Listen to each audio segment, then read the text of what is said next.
Hello there. Welcome to The Working Songwriter, the show where today's best songwriters come to talk shop. I'm your host, Joe Pug. Each episode here, we host a distinguished guest and we ask them to go deep on their inspiration, on their process, on the general ups and downs of making a life in music. So, whether you're a grizzled veteran howling into the night sky that Jimi Hendrix's Machine Gun is the greatest recording in human history, or else a scrappy upstart, completely and thoroughly agreeing that Jimi Hendrix's Machine Gun is the greatest musical recording in human history, this is your show. Because ultimately, it is what every writer seeks most, an ironclad excuse to put off actually writing.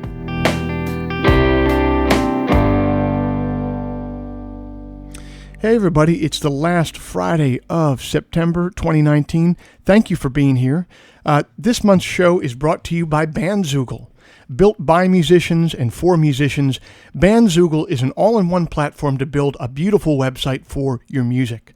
So, I'm old enough to remember when you had to pay somebody called a web developer to get a website made. And it would always be a guy named Vlad that you found on Fiverr who drove a cabriolet with a spoiler and a bumper sticker that said, "The truth is out there," and who only listened to DJ Shadow and drank Sparks. And old Vlad would charge you about $1,000 for a website that would be obsolete in 6 months. Luckily, it's the future and we don't have to go to Vlad anymore. You guys, we have Bandzoogle. It powers the websites of tens of thousands of musicians around the world, from weekend warriors to Grammy winners. All the features you need for a professional website are already built in. Hosting and a custom domain name, dozens of fully customizable design templates, tools to sell your music and merch, commission-free, mailing list tools, social media integrations, and a brand new crowdfunding feature that lets you crowdfund your next project commission-free. You can take album pre-orders, bundle digital music with CDs and vinyl, report sales to SoundScan, and create custom merch bundles. Bandzoogle doesn't touch the financial transaction. That's pretty cool. The Working Songwriter podcast listeners can go to bandzoogle.com to try it for free for 30 days and use the promo code TWS, that's the initials of our show, TWS, to get 15% off the first year of any subscription. Okay, if you'd like to hear my music live in the coming months, here's where I'll be. I'll be on the West Coast here in the States. October 17th in Seattle, the 18th in Spokane, the 19th in Walla Walla, the 20th in Bellingham, Washington, 22nd at the Doug Fir in Portland, the 24th in San Francisco, the 26th in Los Angeles, and then in November, I'm heading down to Australia for a long tour. There's too many tour dates right there to name. But suffice it to say, if you live in Australia, I'll probably be coming pretty close to you. Finally, if you enjoy this podcast, if you'd like to help it remain a viable endeavor for me, here's a few things that you could do to help. Firstly, you could become a supporter of the show over at Patreon. That's a platform that allows you to directly support creative endeavors that you find meaningful. You just head to their site, Patreon. You search for The Working Songwriter, or you search for my name, and then you sign up to kick in a few bucks every month, call it the cost of a cup of coffee every month for our show. The other thing that you could do to help out the show is just tell a friend about the show that you think would dig it. And that's absolutely free. You know, you don't have to reach into your pocket to do that. So if you dig this show and don't feel like contributing financially, just pick a friend or two, text them about the show, let them know that it's something that they might be interested in too. And I appreciate everyone who's done that so far. It's really helped us to grow the listenership of this show. Okay. I'll end all the harassment right there. This month's guest, I've been an admirer of Nicole's music for a while now, ever since I heard a song of hers that she did on a Bruce Springsteen tribute album that I was on as well 5 or 6 years ago. We were able to connect last month in Nashville, where she makes her home these days. I was there playing the Americana Music Conference, and the good folks over at Luck Reunion, Hannah and the whole gang, offered us a place to record in their house. So thank you to Hannah. Thank you to the Luck Reunion. And if you hear a little bit of music in the background of the episode here, that's just artists performing downstairs in this house. One of which was my friend Chris Paul Stelling. So see if you can make out his tunes in the background. Okay, enough rambling. I really hope that you dig this month's episode.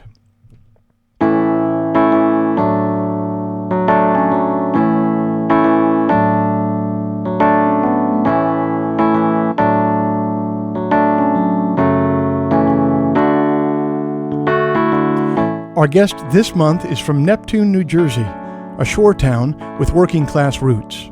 Nicole Atkins grew up in the shadow of New York City and was heavily influenced by the music of her parents' generation. She first came to prominence in the turn-of-the-century scene in New York City, then known as anti-folk. The Sidewalk Cafe was home to many burgeoning artists such as Regina Spektor and Langhorne Slim. Nicole formed a band and was eventually given a residency at the legendary Lower East Side club, Pianos. That residency landed her in the middle of a bidding war between labels before she signed with Columbia Records in 2006.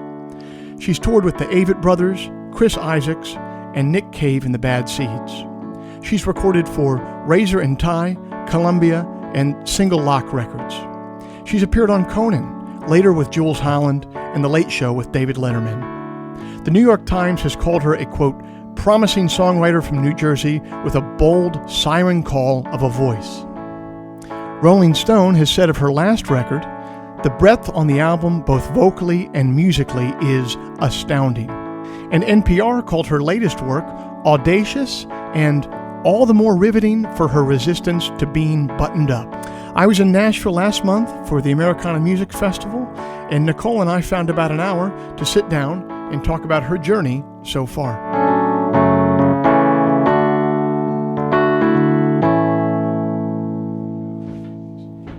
My dad never texts me back, but let's see.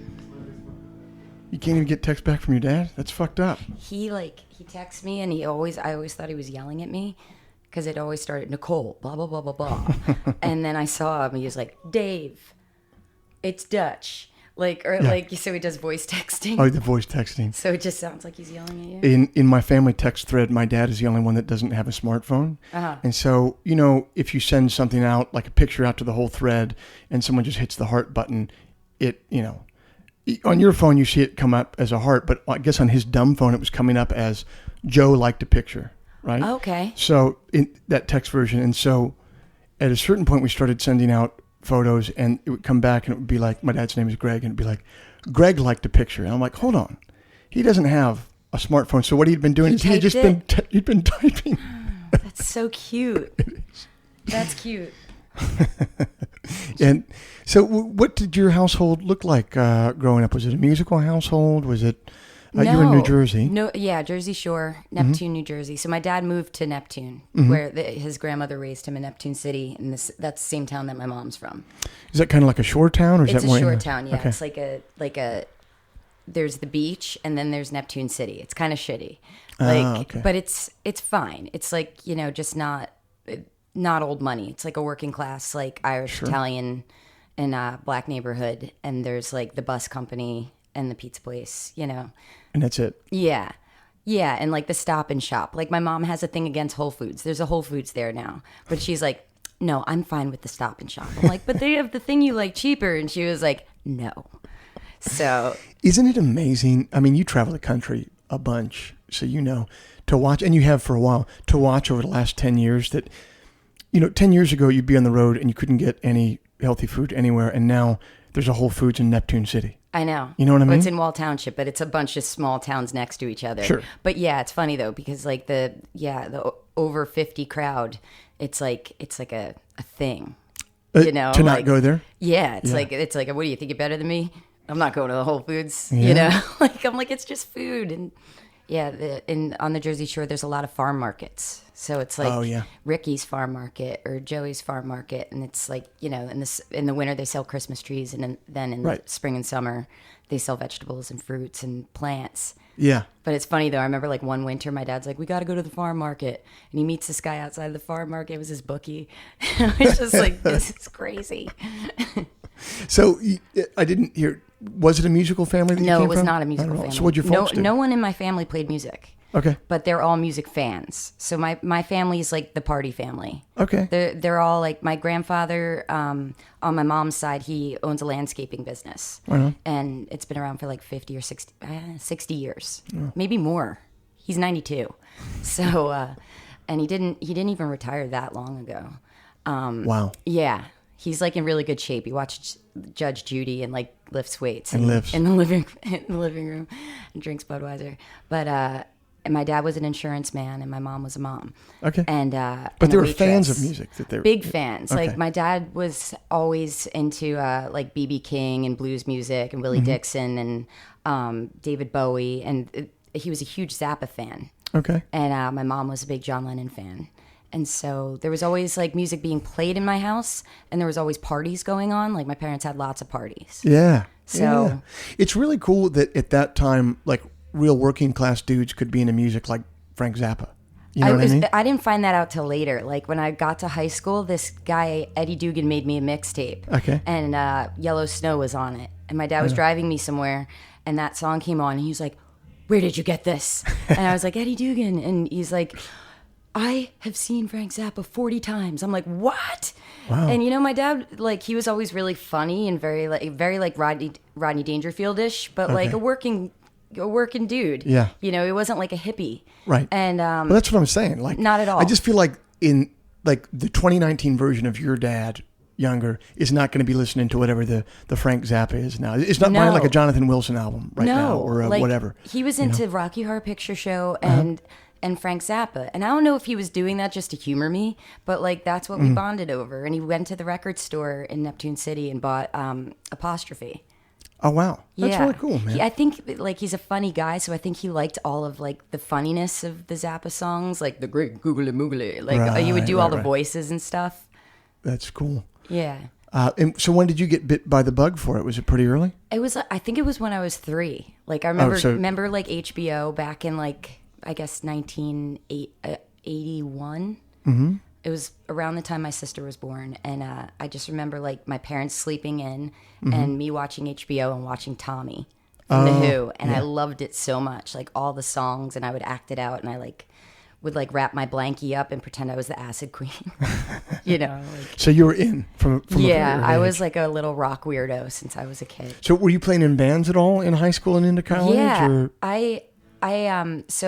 I met this girl when I was a freshman in high school, and like we both tried out for the play, and she was from Asbury Park and I was from Neptune. Her name was Allison Williams. Okay. And she had a really good voice, and I was like, "Yeah, you sing really good." And she was just really funny, like just like really irreverently funny.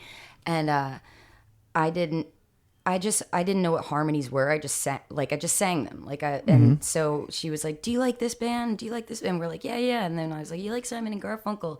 And she starts singing The Boxer, and like in the hallway, and like I start singing it with her, and like we were like, "Whoa!" And so we just always we were originally called Stale Melba. Okay. And we had another guitar player. I played guitar, and this other guy, Keith. And we did a coffee house. It was the first coffee house. And we did The End from The Doors.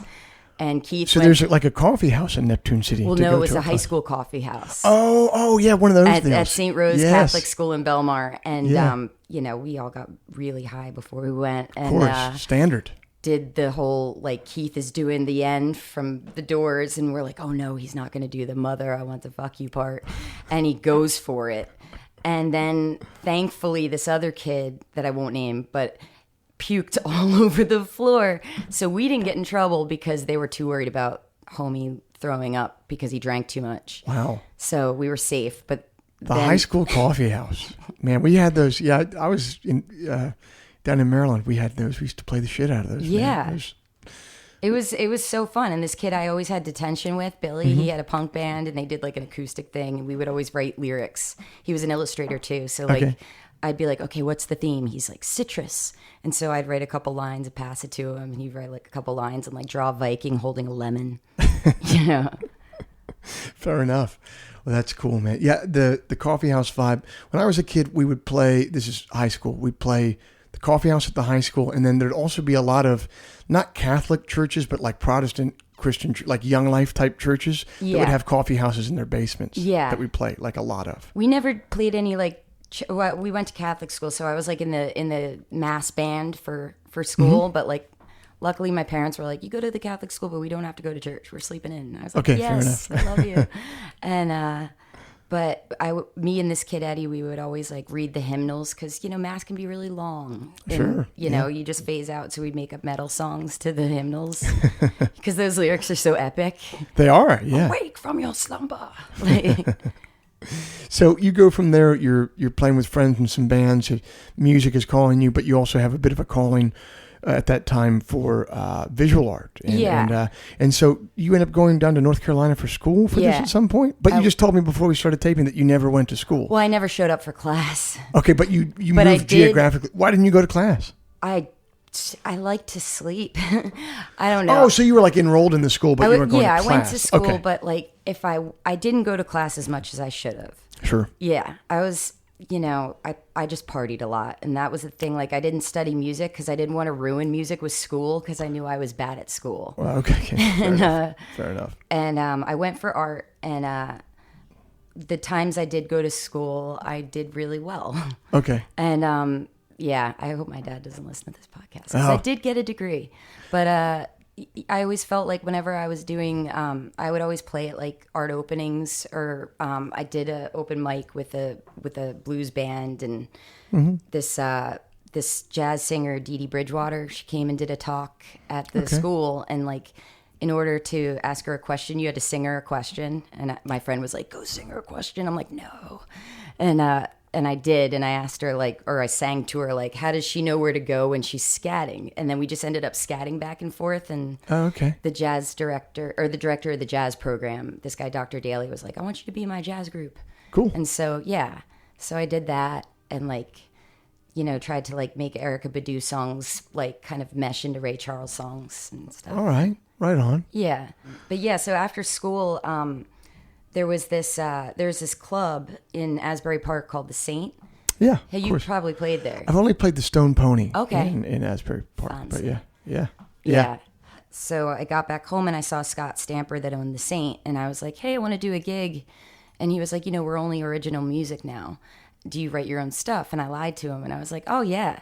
And he's like, cool. And he gave me this gig opening up for James Taylor's daughter, Sally Taylor. Okay. And I wrote 8 songs in 2 weeks. Wow. Because I was just like, I'm good with deadlines. Yeah.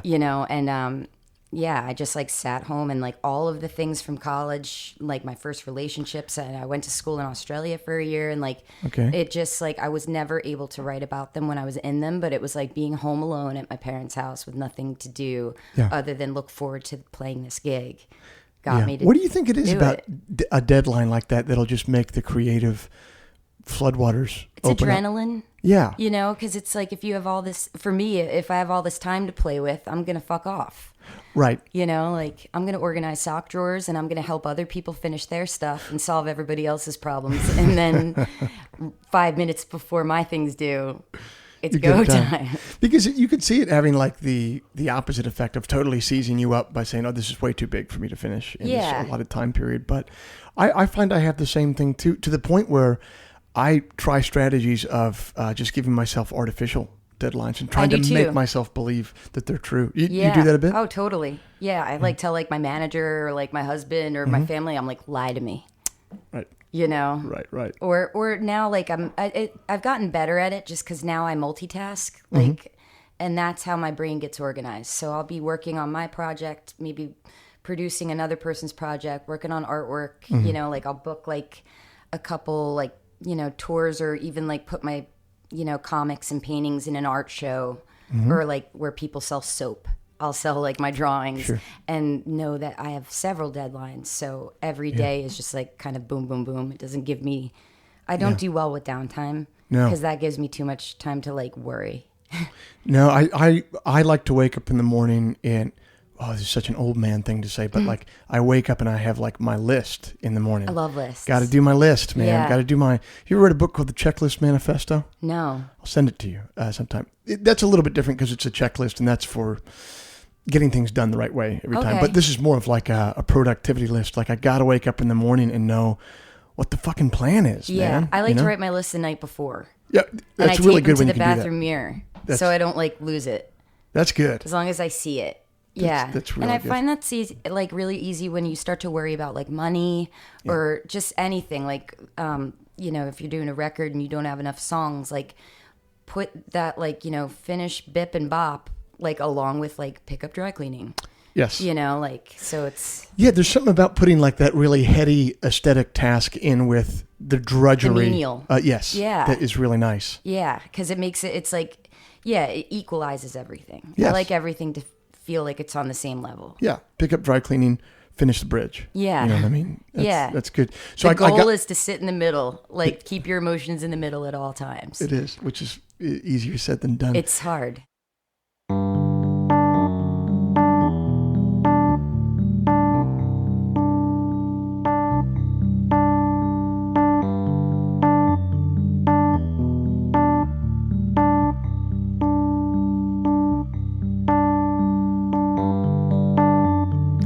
My wife and I often joke that you couldn't pay us to go back and relive our 20s. There's not enough money in the world. And listening to Nicole describe the itinerant nature of her 20s reminded me of that very much. Sure, you're young and you can drink grain alcohol and eat Taco Bell at 2 a.m. with impunity, but the scale and range of things that you don't know yet and still have to figure out is dizzying. There is a manic energy, though, that does lend itself to creative enterprise at that age. And that feeling of potential can become a self-fulfilling prophecy. Sometimes simply believing that you will create something great allows you to create something great. So here's a poem that speaks to the positive side of that young creative energy. It's a wry reflection by my friend, the poet Matt Sambank, entitled Naming the Band. 5 teenagers shut themselves in a bedroom. They are a rock and roll band. They play no instruments, and not one of them has the looks to keep a stranger stage side listening to the nothing that they have to sing about. This comes later. Now, all they must do is settle on what they will call themselves. Ladies and gentlemen, it is my pleasure to introduce the Neon Slugs, the Loiterers. How much of their underripe menace, discontent, wit, loneliness, acumen, and coolness fits into a single mouthful? Please put your hands together for the Brownouts, the Albino Zebras. There will be no vote. They will know when they find it, the name that riots in the blood, the Plungers, forced eviction, gag reflex, the Towers of Babel. The guitar is a beautiful woman, and touch reveals more of toucher than touched. A voice is a heavy thing to lift so high. Some things we must rename ourselves to do. Suppose the spell works. Suppose a name draws fame towards them, or talent, or both. Will they look at this night as the last simple night, before smoke and lights, before sex and drugs, and before rock and roll? The music was pure, the way things are pure that never escape our heads. Conspicuous ninjas, hazard pay, the filibusterers. Once, being part of the band meant nothing more than tossing words like kindling together, waiting for one to host the flames, for fire to catch, gather, dance, and deepen.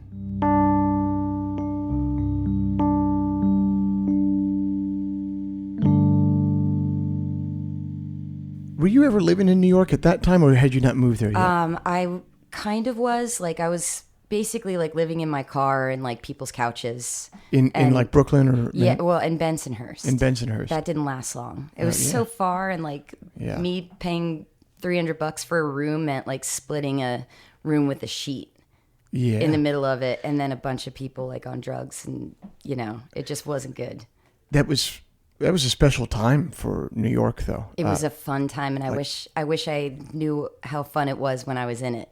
Yeah. Because I think back to like how fun it was and magical. Like I met like Regina Spektor, Langhorne Slim at those open mics at the Sidewalk Cafe. Oh wow! So what era would that have been? That was 2002. Okay, so just like turn of the century, New York, and Langhorne's bopping around. Could have even been 2000. Actually, it was 2001 because it was before September 11th. Holy shit! Wow, I always thought it was later than that. Yeah. So yeah, there was an Australian guy that was living in New Jersey, and he was a songwriter.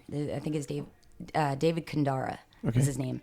And he, I never thought about doing songwriting or singing professionally. It was something I did for fun. Sure. And I started a mural company that was called Faux Show. So, I painted, Italian restaurants and did, fake Venetian walls. Yeah. And, but I could work for myself. And I did, my own show every Wednesday at this Irish pub.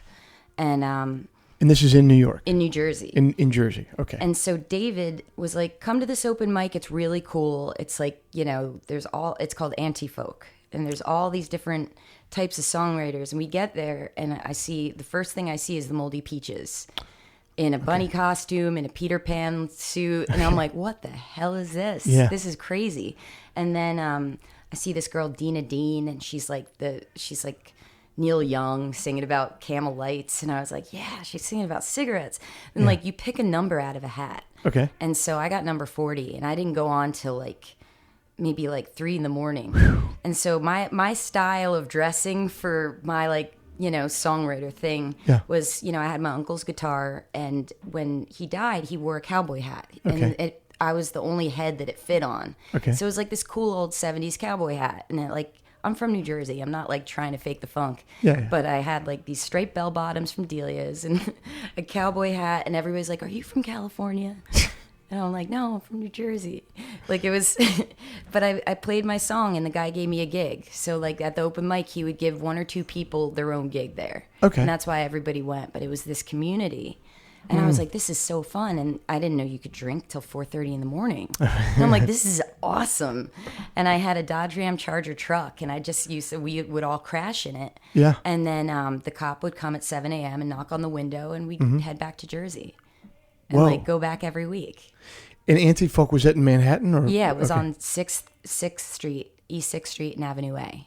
And that's cool. And you said, so Langhorne was bopping around that scene I with saw Gina Spector? Langhorne, and he's dressed like an old man, and I was like, this guy's cool. He looks like Tom Waits. Nothing's changed for old I Langhorne. know. And I actually, there was, at the time in Asbury Park, there was nothing happening in Asbury Park for so long. Because after the race riots happened, I think in 72, the town cleared out. The only thing that was there was a Stone Pony. Right. And we would be allowed to go there for Sunday afternoon hardcore shows. But there was nothing, you stayed away from Asbury Park. Because it was desolate. No one could hear you scream. And 2 friends of mine they leased these 2 buildings and started art galleries. Okay. And so all the kids would come in the summers, and it was a rotating theme of sex, drugs, and rock and roll for each 2 weeks of the summer. And they'd have bands, and we'd play dice in the back, and it was then people were like, ooh, Asbury Park has this scene. All these young people are coming. And then the gay community bought a bunch of buildings, made them all nice, and you know how it goes. Yeah. It kept getting bigger and bigger. But I had a songwriters night. I was like, I'm going to do my own anti-folk night in Asbury Park. And we hosted 12 songwriters. And Langhorne came, and my mom was like, who is Sean? And I was like, I don't know. She's like, somebody named Sean's mom called to make sure he's okay. And I was like, who's Sean? And Langhorne's like, I'm Sean. I was like, dude, your mom called. What's up with that? And he's like, I'm 18. I just turned 18. I was like, what? Oh, wow. I had no idea he was that young. Wow. That's really cool. It was funny. I remember visiting. He claims that didn't happen. He's like, that didn't happen. I'm like, yes, it did. Well, if you're listening right now, Sean, you're fucking busted, bro. Nerd. I remember visiting New York at that time. I'd always go up to New York. I had an uncle that lived up there that was an artist. So when I was a kid, we'd go up and visit. But visiting it for the first time on my own and going to Brooklyn for the first time in the early 2000s, I remember thinking what a special thing was going on now. Now, the crazy part is that what happened in Brooklyn in 2001 has now pretty much happened in everywhere American city. Yeah, which for better or worse. Yeah, I mean, I think there's... If you're willing to be able to live somewhere for 4 years and then move again because you can't afford it. Yep, and that's pretty much it. I just did a run of shows in New York with the podcast, and I thought, okay, well, it'll be easy to get guests to come because it's in New York. No one lives there anymore. No one lives there anymore, man. Yeah. Literally, I called all of my friends that I'm like, hey, you're still in Brooklyn. No, I'm in Nashville. Yeah. Now, man. I'm in Austin. I'm in Philly. A lot of people The in last Philly. time I was there, I was like, oh man, I'm going to get to see all my friends. And then I was like, oh, shoot. No, I'm not. But then there is a group of friends that I have that all still live there. Like all the Dap King guys, they all still live there. So that's cool. Right but they're all instrument nerds. So they're all talking about like, what's the origin of the word boogie? And I was like, I don't know. I thought it meant like something in your nose or like something under your bed. I'm going to go draw. Yeah. So that scene for you, it kind of coalesced until eventually you started a band and you ended up signing to do a record or two with Columbia. What did that whole... Take me through that whole process of how that worked, how they courted you. So to like a short version of that story, because it is kind of like, so when I was doing my own songs, and then I saw everybody else at the open mic, and one night I was in Brooklyn, I was living in Bensonhurst, and I had my car and went to see Regina Spektor, and all my roommates were going to a party, and I locked my keys in my car. Okay. Because that's who I am, and they were like, oh, we'll see you later. Like we're going to this party. So I'm like in the middle of nowhere. And this is before Williamsburg was really populated again. Yeah. And Regina comes out with her two friends that are like music business people. Okay. And I was like, I'm locked out of my car and this guy's going to fix it. And they stayed with me. And so that's how we became friends. Cool. But I saw her and I was just like so moved. I was like, whoa. This is special. And I saw a few other artists that I was like, wow. And then I thought about, would I listen to the kind of music I'm making? And I was like, no, but I'm glad I can make it at all. So my bag was, I would, I still played my shows because I knew like it was, I needed time to figure it out, but I was really good at promoting shows. So I'd put bills together in the city. And, the restaurant I worked in was this place on Avenue B called Radio Perfecto. And they would give me shitty shifts, but gave me Wednesday nights for music. And the first show I booked was Langhorne and Regina and the Avett Brothers, because I went to college with the Avett Brothers. Gotcha. With Seth and Bob. Okay. And me and Bob did a Grateful Dead cover band for a little bit. And but anyway, so trying to follow your early 20s right now. I feel like I have to be a detective when they're following someone. I'm like drawing strings between different pictures. It's so lucid. It's so random and weird. It's like a Frank Zappa. But so your first gig is with that killer lineup there. Yeah, one of the first shows I promoted. I was like, you know what? I'm going to help promote my friend's music while I try to figure out who I am. And it was really fun. And then after that, I was working for a record label that I loved. That it will remain nameless, but they were a psychedelic jangle pop record label, and I loved every band on it. And I told the guy, I'm like, I'll work nights, weekends. I just want people to know about this music. And he was a creep, so I quit. Gotcha. But I bought myself a hat on the company card first. There you go. Yeah. Take what's yours. Take that. And so I quit that job, lost the boyfriend. One of our really, really close friends that was a songwriter died of a drug overdose. And it was just like, everything was like, ugh. And, Regina got the tour with the Strokes. And so she was away. And I just saw all these things start happening for people. And I just knew that I needed somewhere to go that was affordable, to be able to get my shit together, kind of. And so my friends in Charlotte that I went to art school with, they were living in a warehouse, and it was a wood shop. And they're like, you can live here for $200 a month. The room is 1,000 square feet. We'll have a bed down there. Just come on. And my dad was like, what are you doing now? And with reason, my parents were always like, every time they'd get drunk, they would cry and be like, I'm afraid for you. And I'd be like, oh my God, no. What's your problem? And now thinking back, I was kind of like this, I had a direction, but I didn't know what it was. But I was, doing things, but not normal things, Sure. And so I went down to Charlotte. I get there. It's an empty concrete room in the middle of a bad part of town, and there's a mattress on the floor with a naked lady Sharpie drawn on the mattress with her crotch cut out, and it says, "Welcome to hell, Nicole." No. And I flipped it over, and I was there, and I was playing music and making music, and my friend had a recording studio that I painted the walls in exchange for studio time. And, just kind of was trying to make my own version of something that resembled Big Star. And then I would drink a lot to be able to go to sleep.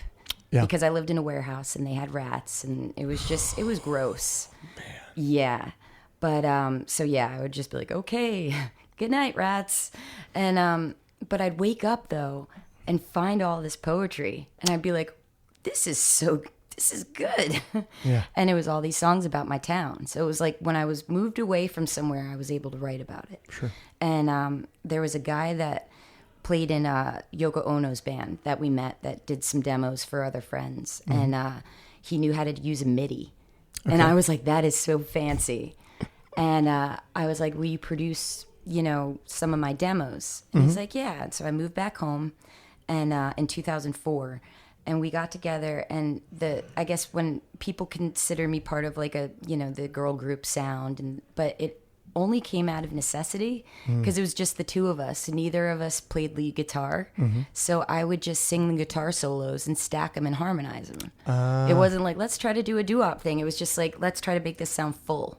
Right. And we used the MIDI, but it was the first time I ever had my own sound. And so it was like, he was like, what movies are you into? And like he made it at my parents' house and at this art gallery. He met my family. And so it's like all of these different things informed how he heard my music, and we worked it out together. And part of it was by accident, and part of it was like, more than just wanting to sound like another musician. It's like, how do all these weird stories of my life make a sound? And all these songs, the lyrics are the poetry that you wrote in Rat House. Yeah. Okay. Yeah, Neptune City songs written in a rat house. Okay. But you brought them back home to record it and flesh them out. Okay. And so we made these demos, and I was so proud of it. It was the first time that I wasn't like, hey, check out my friend's band. It was the first time I was like, hey, check out my shit. That's cool. And I was like really proud, and people were like, whoa, this is good. And so like at parties, like they would like have it on, or at a bar, like people would throw it on. Yeah. And I was starting to try to think about how I could have a band, and I lived in New Jersey, and I commuted back and forth to the city to basically go to bars. Wow. And so I gave a CD to this guy whose sister was a lawyer. And I'm thinking, he's like, my sister's a lawyer and she really loves it and like wants to talk to you. And I was like, if somebody wants to talk to me, she must be a shitty lawyer. And she was the Arcade Fire's lawyer and Devendra Banhart's lawyer and the New Pornographer's lawyer. And I was just like, whoa. And so I had this band in New York that we'd rehearse every Monday at my parents' house. And we did a residency at pianos every Sunday in the Lower East Side. And then once I talked to her, like, it went from like all of our friends coming to the shows to like a lot of people coming to the shows. Yeah, that's a good feeling, isn't it? It was a really cool feeling. Yeah. And like I had no money, and my friend Susan, she's such a good friend. Like she had money from her job, and she kind of like floated me like the $150 I was down to be able to live with her. Sure. So she was like, don't worry, you'll be able to make it back to me someday. And she ruled. But like I just remember going to have like awesome fish dinners that were free with different labels and stuff, and like taking the food home with me to be like, we're gonna have this for 3 days. And Columbia came kind of at the last minute. We were meeting with a lot of indie labels and a lot of bigger labels, but when somebody was like, hey, so and so from the Killers loves your music, like it was really hard to bite my tongue and be like, I don't care. Sure. Like that. I have a hard time saying what I like and what I don't in music, which is, I think, should be allowed because it's not personal. I mean, maybe it is. I don't know. Right. I don't know. That's a whole nother story.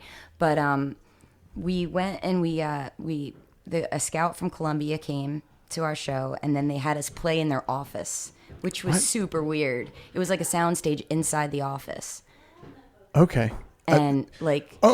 not like you're playing in someone's corner office. No, like they have a soundstage for people like an SIR type room. So it had a stage and a PA, and it was dark, and it had club lighting. And are people just... It's basically A&R people...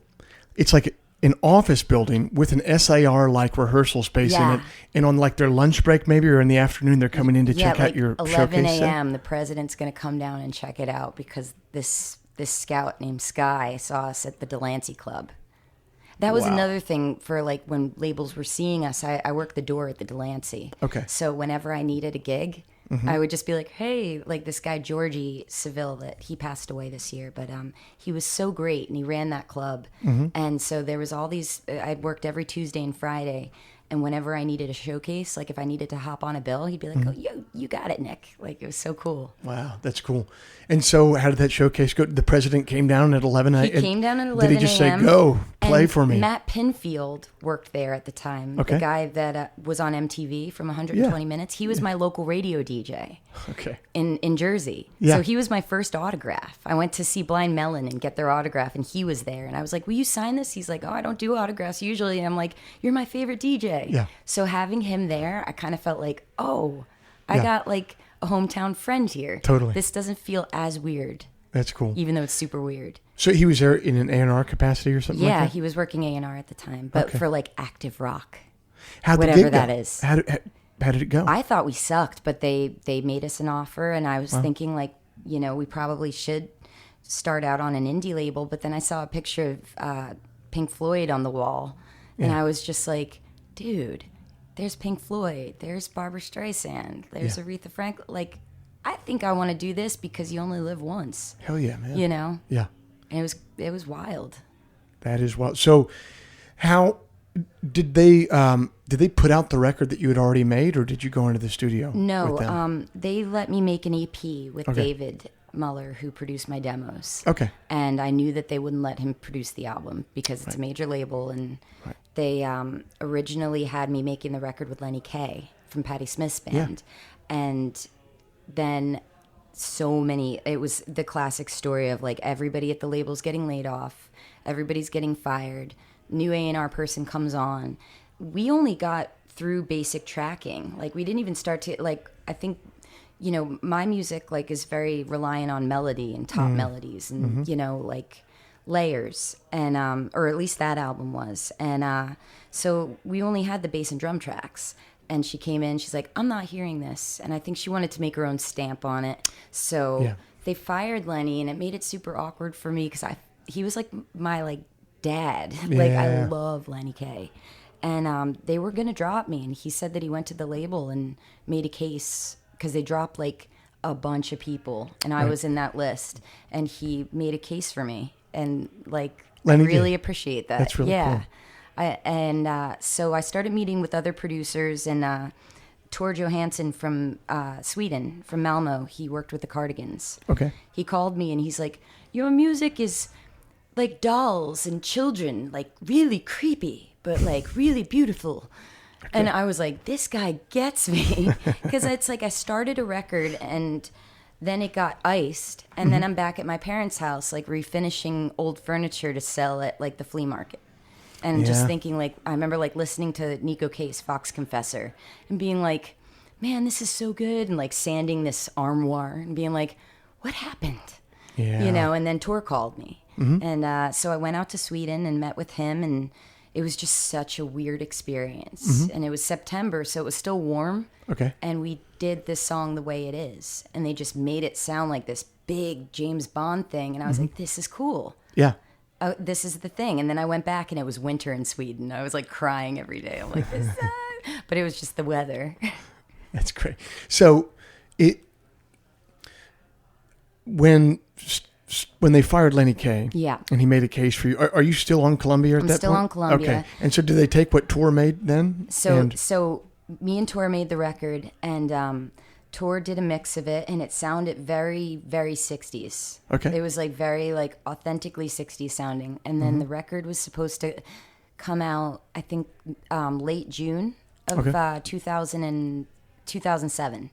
And I did a Amex commercial. And it was like My Life, My Card. And like, like Robert De Niro just did one. And I was like, I was so broke, like just thinking like, from the warehouse, like I couldn't even afford to like live in that warehouse at the time. Like I remember being like, but I'm, bad at managing money too. So, but they were like, "Do you want to do this commercial? You'll get to play yourself." And I was like, that's so weird. And they're like, "And we're going to give you this amount of money." And I was like, holy crap. I'm listening. Yeah. I was like, I can pay off my Amex bill if I do this Amex commercial. Yeah, you're like, you guys actually don't even need to send me a check. Just go to this account and call it good. They actually sent me a card after I did the commercial and said, "We want to send you this card, because you did the commercial, but please don't use it." And it was like, but anyway, so I did this commercial, and the label and everybody were like, okay, this commercial is going to premiere during the US Open the same weekend that your record comes out. Okay. So it's like timing. And then like I did all this press, like Spin and Interview Magazine, and it was just all like this big like fajaja. Yeah. And then Rick Rubin came into my life, and just I remember my manager was at Bonnaroo with the band The National, and she was like, I have bad news. I was on tour with this band called the Long Blondes from England. So the record has come out at this point? The record has not come out. Okay. It's 2 weeks before it's supposed to come out. Okay. And she's like, Rick Rubin wants to do something to your record, so they're not putting it out in 2 weeks. And I'm like, what? And she's like, I know, I'm trying to fight it. And I was like, what? And then my A&R person calls, and she was like, if Rick's hand is on this, like, it's really going to be a lot better for you. And I'm like, what? And I'm flipping out. And then my manager's mother died out of the blue the next day. Okay. So I'm thinking, like, it was horrible. And so I'm not pushing her to be like, what's going on? Because that would just be a dick move. Right. And I'm like, all right, I'm going to just trust that these people know what they're doing. So the US Open happens. My commercial comes out. There's no music online. And I'm like, they didn't put a song out? Like, I have, and I'm the number 2 most Googled thing that day, because it's like, Nicole Atkins, my life, my card. Everybody's like, who the fuck is Nicole Atkins? Yeah. And Merv Griffin died, and it's like Google searches, Merv Griffin, Nicole Atkins. Wow. And then I don't hear anything from Rick Rubin or anybody for months. That's fucked. It was so fucked up. Like, so fucked up. 10 years later, I'll just say sorry about that, man. That's fucked up. Yeah. That's terrible. I know. Like, when I think about, like, now it's like, I'm a big believer in everything happens for a reason. Sure. But, like, during those 10 years, I was just so angry and pissed and all Hell the yeah, time. man. Like, people are like, oh, yeah, Rick Rubin's a genius. I'm like, fuck that guy.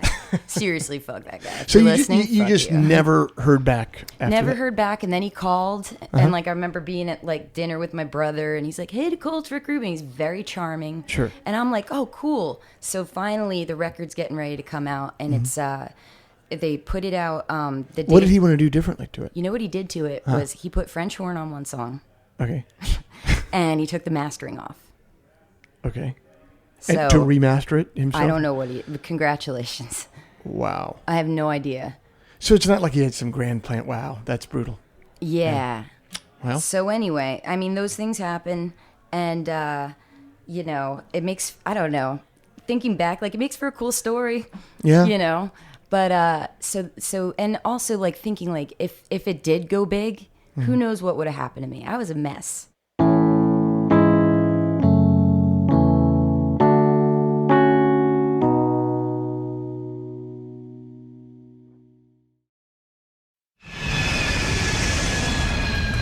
I spend 5% of my life on stage and 95% of it on the road, where anything can happen. And usually does. Of course, I had to track down the American Express commercial that Nicole was talking about. And I think this is a perfect dovetail to last month's episode with the Milk Carton Kids, where we talked about the primacy of luck. Nicole was lucky enough to ink a deal with Columbia, lucky enough to land a huge commercial with Amex, and unlucky enough that Rick Rubin put her album on hold to add some incidental French horn. What's cool about her story, though, is she didn't let that define her. She worked hard, got sober, moved to a new city, found a new sound, and now her career is experiencing a renaissance. So, luck is important, but it's not everything. I'm living my dream. I get to play for a living. How many people can say that? Wherever you're going, are you getting the service and protection you need to get there? Are you a card member? What's everybody doing? Call 1-800-THE-CARD.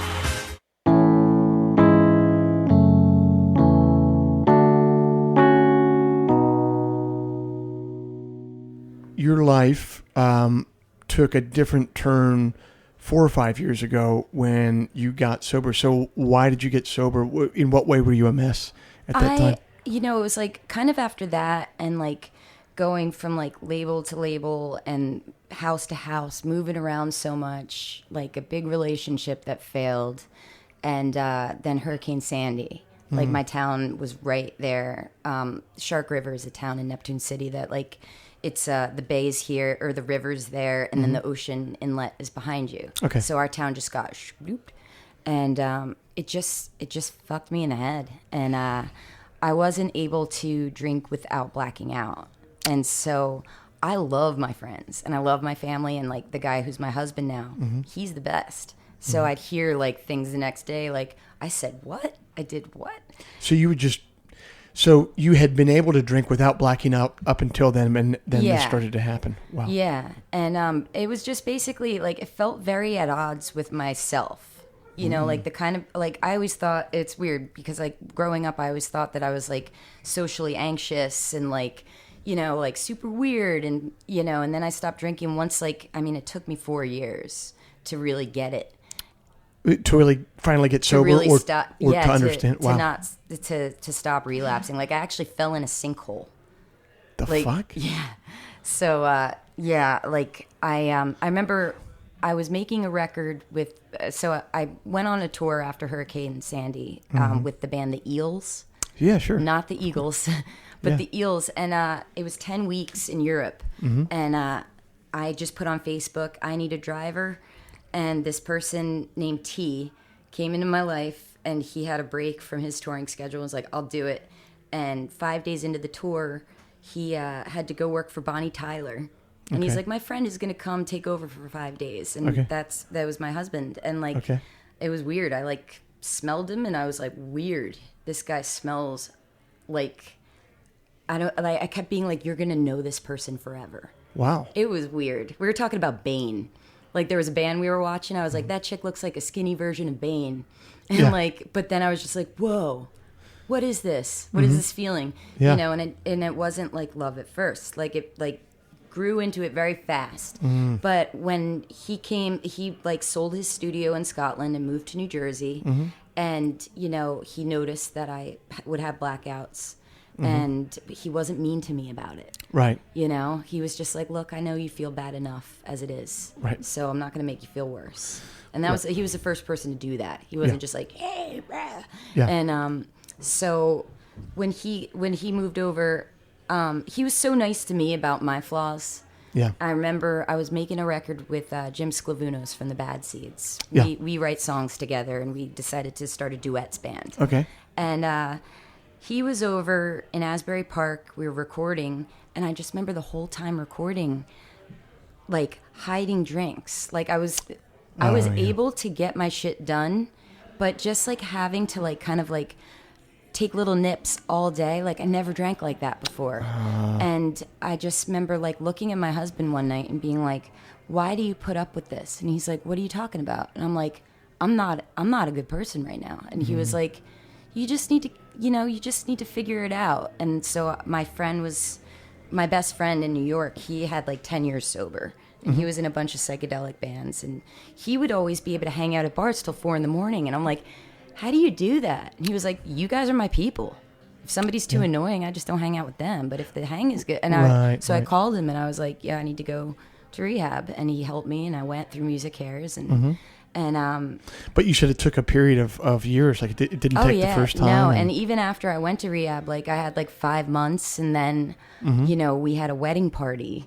Yeah. You know, and it was like 3 open bars, and like, you know, like I said, my parents are the party people. Yeah. And you know, I didn't drink at my wedding, but it was just like kind of I wasn't the type of drinker that would black out every night or get drunk every night, but like it was becoming a problem for like my soul.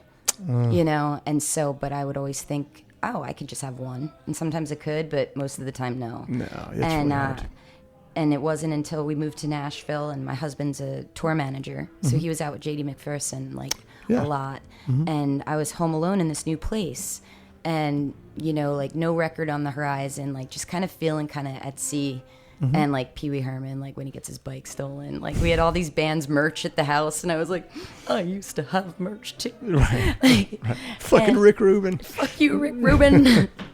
But yeah, so I did a gig one night in Knoxville, and I, you know, wasn't even, you know, I had a couple beers. It wasn't like a thing, and it was just me and one other person, and there was a giant hole in our parking lot by the hotel. So there's a tavern by the hotel and then our hotel. Okay. And I step over the curb, I don't remember this, into the hole, and my old keyboard player keeps walking, and when I don't answer him because we were talking, he turns around and just sees I'm gone, like poof. And that puddle we saw wasn't a puddle, it was a sinkhole. So there was water in it? There was just an 11-foot empty hole.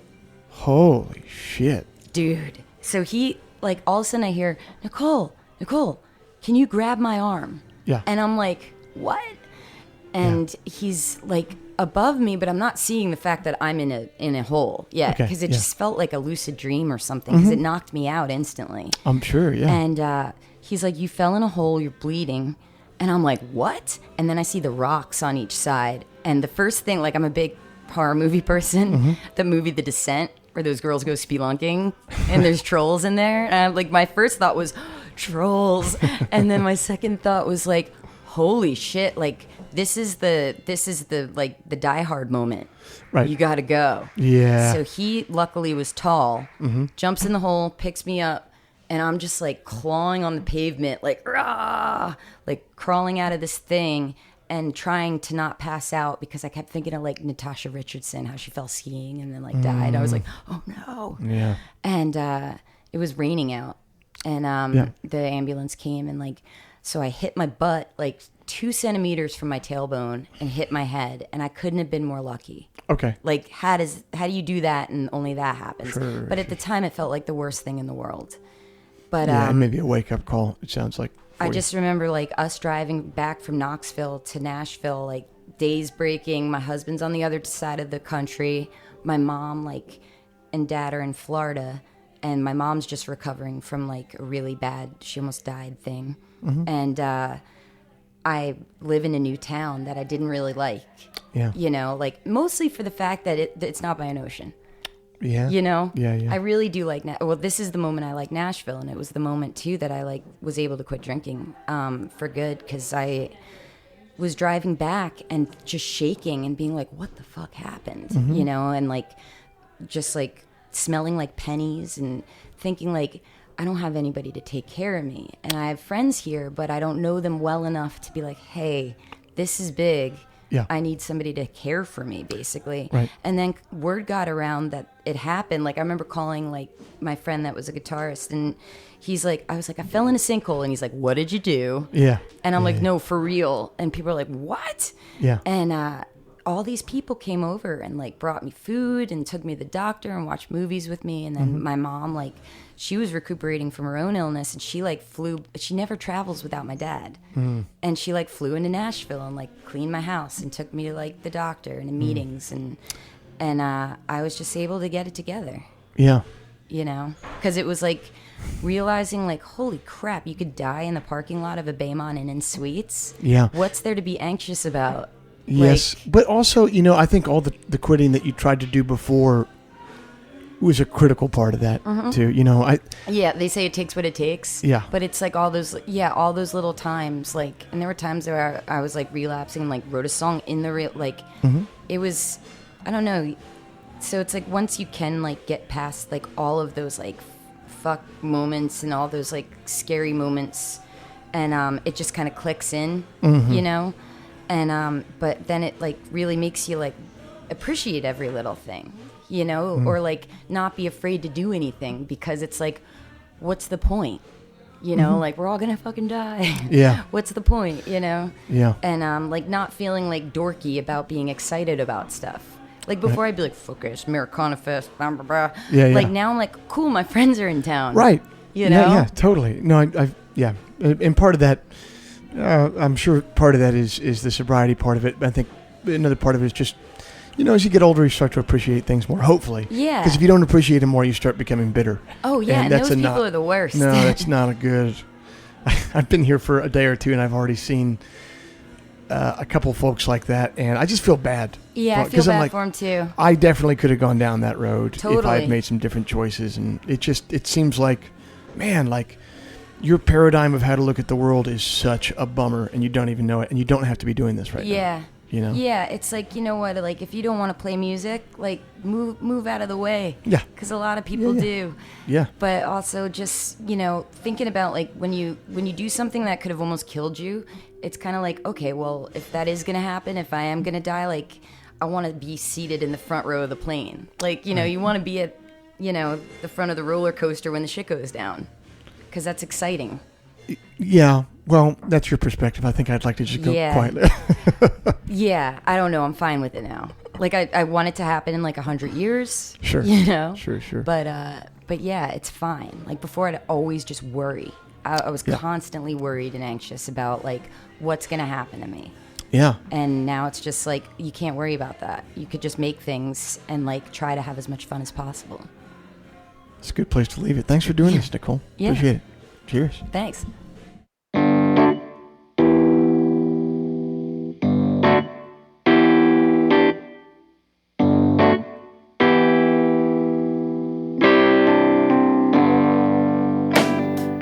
That's our show for this month. Thank you for being here. This month's show was brought to you by Bandzoogle. Built by musicians and for musicians, Bandzoogle is an all-in-one platform to build a beautiful website for your music. Use promo code TWS, the initials of our podcast, TWS, to get 15% off the first year of any subscription. Nicole's latest album is entitled Goodnight Rhonda Lee, available everywhere digital music is sold or streamed. If before we meet again, you sit down to write, please remember, an expensive drug habit is not a song, a compelling Instagram account is not a song, and most importantly, reverb is not a song. So let all that take care of itself, and for you, just keep your eye on the song.